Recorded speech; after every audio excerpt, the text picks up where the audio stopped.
प्यारे दोस्तों, आज का वाक़या बहुत ही सबक आमोज है। इस वाक़या को आप पूरा ज़रूर सुनिएगा। प्यारे दोस्तों, एक हाफ़िज़े कुरान लड़की पर वॉशिंग मशीन में कपड़ा साफ़ करने की वजह से अल्लाह का अज़ाब क्यों आ गया, ये सच्ची वाक़या आपको पूरा ज़रूर सुनना है। तो प्यारे दोस्तों, आइए शुरू करते हैं इस वाक़या को। कहा जाता है कि मुज़फ़्फ़रपुर के एक गांव के इलाके में एक माँ और बेटी रहा करती थी। वालिद साहब का इंतकाल हो चुका था और माँ लोगों के घरों में काम काज कर कर बेटी को पाल पोस रही थी और उसे पढ़ाई के लिए मदरसे में हाफ़िज़ कुरान के लिए वो भेजा करती थी। वालिद साहब का बचपन में इंतकाल हो जाने की वजह से माँ को लोगों के घरों में जाकर काम करना पड़ता था, जिसके वजह से उनका घर का खर्चा और इस बच्ची का पढ़ाई का जो मदरसे का फ़ीस था वो सब चल रहा था। प्यारे दोस्तों, इस वाक़या में हम आपको ये भी बताएंगे कि इस हाफ़िज़ कुरान लड़की पर कपड़े में वॉशिंग मशीन में कपड़े धोने की वजह से अज़ाब क्यों आया और इसका असल वजह क्या रहा। तो प्यारे दोस्तों, आप इस वाक़या को दिल थाम कर अंत तक ज़रूर सुनिएगा। आप वीडियो को पूरा नहीं देखते हैं, जिसके वजह से आपको पूरी मालूमात नहीं मिल पाती है। तो प्यारे दोस्तों, वाक़या माँ लोगों के घरों में काम काज कर कर बच्चों की पढ़ाई का खर्चा और घर का खर्चा चला रही थी और धीरे धीरे ये बच्ची भी अपने पढ़ाई को मुकम्मल की तरफ लेके जा रही थी और इसका उम्र भी बढ़ता जा रहा था, लेकिन माँ फिर भी घरों में काम काज किया करती थी। प्यारे दोस्तों, एक दिन क्या हुआ कि माँ काम करके घर के लिए वापस आ रही थी तो रास्ते में उसका एक जगह एक्सीडेंट हो जाता है, जिसके वजह से माँ को हॉस्पिटल में भर्ती किया जाता है। और ये बच्ची जो तालीम किया करती थी, इसकी वजह से इसको काफ़ी तालीम से दूरी इख्तियार करना पड़ता है और ये काफ़ी दिन घर में रहती है। फिर सोचती है कि माँ की तबीयत ख़राब हो जाने की वजह से अगर मैं काम काज नहीं शुरू करूँगी तो फिर हमारे घर का जो निज़ाम है वो नहीं चल पाएगा और माँ का जो इलाज का ख़र्चा है वो भी नहीं उठा पाएगी। तो प्यारे दोस्तों, ये हाफ़िज़ कुरान लड़की बुर्का लगाकर लोगों के घरों में काम काज करने की तलाश से बाहर निकलती है। बाहर निकलने का जो असल वजह था कि माँ का एक्सीडेंट हो चुका था रास्ते में, और जब ये बात पता चला तो काफ़ी लड़की को सदमा हुआ, जिसकी वजह से इसका तबीयत भी ख़राब हो गया माँ का। और उसके बाद प्यारे दोस्तों, इस लड़की ने मदरसे जाने से रोका कुछ दिन और फिर ये माँ की तरह सेम सेम लोगों के घरों में काम काज करने की शुरू कर देती है। काम काज शुरू कर देने के बाद से फिर ये माँ की तरह लोगों के घरों में झाड़ू लगाना, कपड़े साफ़ करना, जो घर का काम होता है वो तमाम काम को ये लड़की करती है। प्यारे दोस्तों, वक्त गुजर रहा था, माँ फिर ठीक हो जाती है और घर आ जाती है। घर आने के बाद से माँ ने कहा, बेटी अब मैं ठीक हो गई हूँ, तुमको काम पे जाने की ज़रूरत नहीं है, मैं अब काम पर जाऊँगी, तुम फिर अपना जो मदरसे का पढ़ाई है उसको तुम शुरू कर दो। माँ के बार बार इसरार करने पर लड़की ने कहा कि माँ, आपने हमारे लिए बहुत कुछ किया है, आप घर में रहिए, मैं लोगों के घरों में काम काज करके अपना वक्त निकाल के मदरसे भी पढ़ लूँगी और आपको काम करने की ज़रूरत नहीं पड़ेगी। प्यारे दोस्तों, लड़की का अपने मदरसे की पढ़ाई भी कर रही थी और इधर लोगों के घरों में काम काज करके अपना घर का निज़ाम चला रही थी। घर का निज़ाम बहुत ही अच्छे तरीके से चल रहा था और माँ ने काफ़ी बार कहा कि बेटी अब तुम नहीं जाओ और मैं अब जाकर लोगों के घरों में काम काज करती हूँ। माँ ने कि बार बार कहने के बाद से लड़की ने वही जवाब दिया कि अम्मी जान, मुझे आप काम करने दीजिए, आप घर पे रहिए। प्यारे दोस्तों, इस तरीके से वो लड़की काफ़ी लोगों के घरों में काम काज करती रही और इसी तरीके से छोटे बड़े काम भी करती रही। जब महीने का तनख्वाह आया तो माँ को ला कर दिया तो माँ भी हैरान रह गई। तनख्वाह उसका माँ से ज़्यादा आया, जितना माँ कमाती थी उससे भी ज़्यादा वो लड़की पहले ही मंथ में लाकर माँ को दिया। माँ ये देखकर बहुत ही खुश हुई और उसने कहा कि बेटी, तुम तो मुझसे भी ज़्यादा कमाई करके लेके आई हो। तो माँ बहुत खुश हुई कि चलो मेरी बेटी अब काम कर रही है। और उसने थोड़े दिन में वो लड़की अब बिल्कुल जवान हो चुकी थी और उसने थोड़ा थोड़ा काम काज करके अपना दहेज का सामान भी इकट्ठा करना शुरू कर दिया। कुछ दिन गुजरने के बाद से प्यारे दोस्तों, उसकी माँ ने एक अच्छा लड़का देखकर उस लड़की का शादी कर दिया। वो लड़का जो था वो बहुत ही नेक और शरीफ था, पेशे से वो ड्राइवर था। फिर भी उसने कहा था, इस लड़की ने अपने शौहर से कहा था कि देखो, मेरी माँ के अलावा मेरे घर में कोई नहीं है। अगर मैं ससुराल में आऊँगी तो अपने माँ को भी साथ लेकर आऊँगी और मैं अपने माँ का भी देख रेख करूँगी, क्योंकि मेरे आ जाने के बाद से मेरी माँ तन्हा हो जाएगी। उस लड़के ने इस बात को इकरार कर लिया, क्योंकि उसका वजह यह था कि उसके घर में भी कोई नहीं था, वो अकेले तन्हा रहता था। लेकिन जब इसने कहा तो इसने इनकार नहीं किया, बल्कि कहा ठीक है, जब तुम आना तो अपनी माँ को भी लेके आना, हम अपने ही घर में तुम्हारे माँ को भी रखेंगे। प्यारे दोस्तों, इस तरीके से जब वो शौहर ने इस लड़की के साथ, उस लड़के ने इस लड़की के साथ निकाह फरमाया और अपने घर लेके गया तो माँ भी साथ गई और वहाँ भी वो लोग रहते थे। लेकिन माँ फिर भी वो लड़की जो थी काम काज करने के लिए लोगों के घरों में जाया करती थी। लेकिन इसका जो शौहर था उसको काफ़ी ये मना करता था कि तुम अब लोगों के घरों में काम काज करने के लिए जाने की कोई ज़रूरत नहीं है। मैं अल्हम्दुलिल्लाह इतना कमाता हूँ कि तुम्हें और तुम्हारे माँ को खिला सकता हूँ। लेकिन बार बार इस इसरार करने के बाद वो लड़की नहीं मानती है। फिर भी वो लोगों के घरों में काम काज करने के लिए जाती रहती है। फिर भी एक दिन उसका शौहर ने कहा कि मैं गाड़ी चलाता हूँ, मैं इतना ज़्यादा कमा लेता हूँ कि तुम्हारा और तुम्हारे माँ का और अपना तमाम लोगों का खर्चा उठा सकता हूँ। अब तुम्हें घर में जाने की कोई ज़रूरत नहीं है।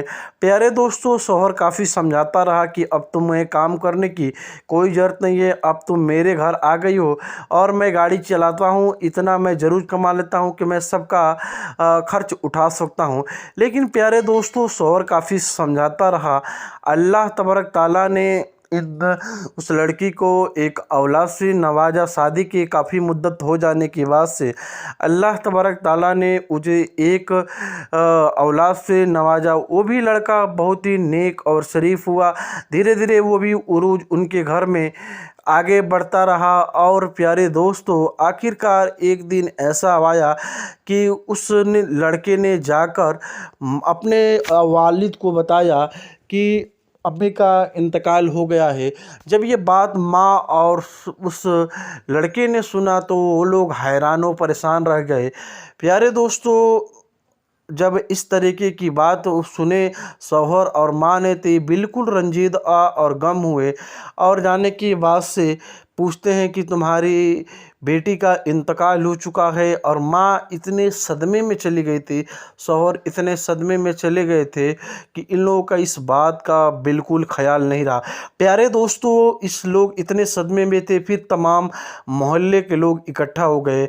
जहाँ ये लड़की काम काज किया करती थी वहाँ के मालिकिन जो थी वो बहुत ही नेक थी।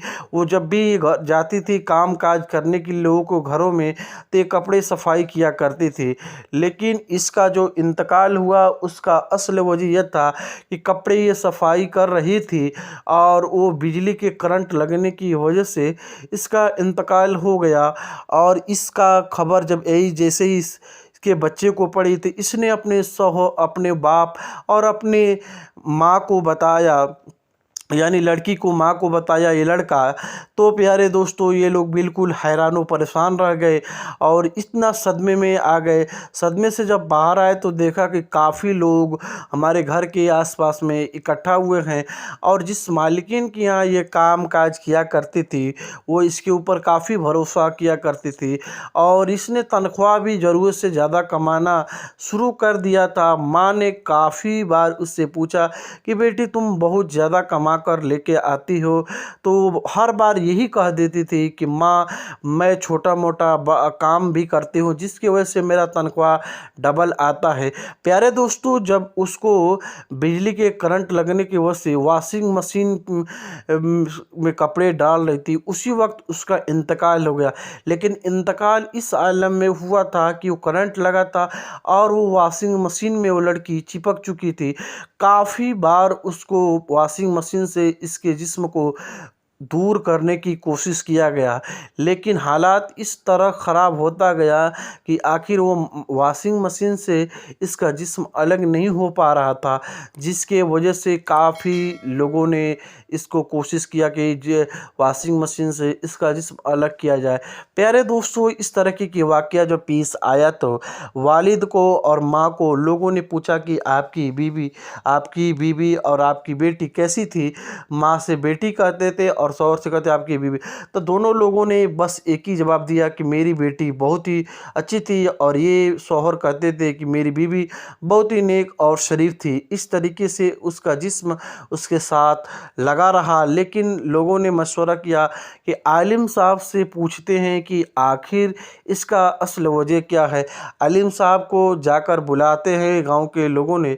आलिम साहब जब आते हैं तो उन्होंने माँ से पूछा कि आपकी बेटी क्या करती थी, तो उसके बाद शौहर से पूछा।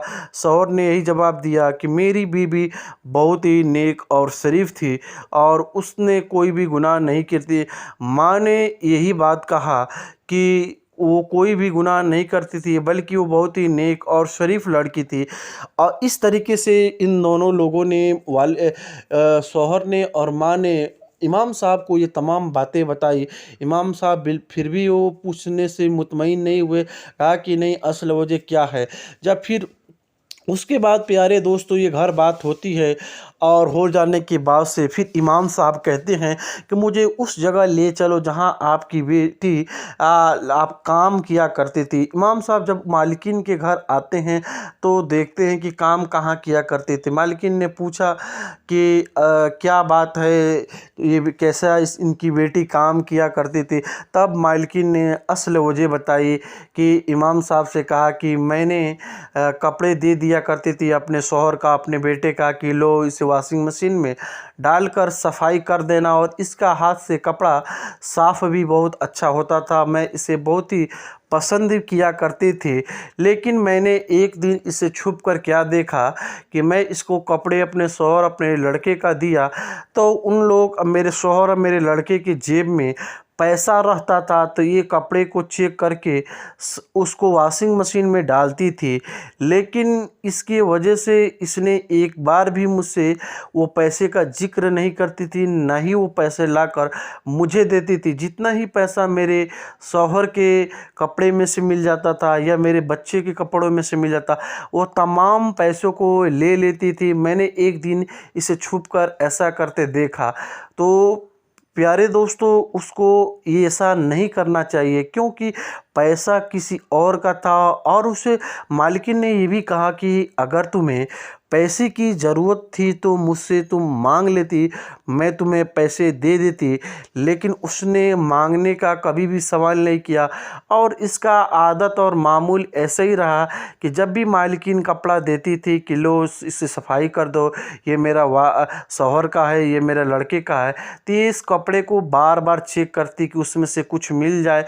कभी पैसे मिल जाते थे तो इस कुछ कोई भी सामान मिल जाता था तो मालकिन को ये इस कभी भी बताती नहीं थी और ना ही कभी कहती थी कि आज इनके जेब से पैसा मिला है या आपके लड़के के जेब से ये सामान मिला है। उस पैसे को, उस सामान को ये खुद रख लेती थी और इस तरीके से करते हुए एक बार मालकिन ने देख लिया था, लेकिन काफ़ी उन्होंने इस चीज़ पर ज़्यादा तवज्जो नहीं दिया।